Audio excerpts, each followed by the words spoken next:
Me llamo Alejandra Belenguer Vilches, de la falla Plaza Virgen de Lepanto Castellar y del sector Poblat al Sud.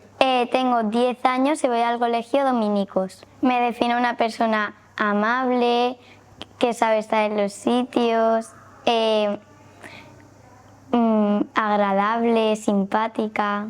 Pues mi persona favorita en el mundo, yo creo que mi madre, porque es una persona agradable, simpática. Me gusta escuchar la música de Aitana, la cantante, es que no sé qué tipo es.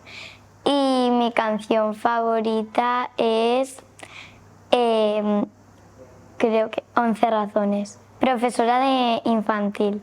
Que este año era el 50 aniversario de la falla infantil y entonces mi presidente estaba cogiendo el estandarte y teníamos que colgar una medallita y la colgábamos y no paraba de caerse y la poníamos mal y se caía arriba del escenario. Pues debe ser agradable, que sepa estar en los sitios, simpática, que le gusta hacerse las fotos. Me gustaría mucho ser falla Maya Infantil de Valencia porque yo pienso que es un privilegio representar a los niños y niñas de Valencia y es un gran honor.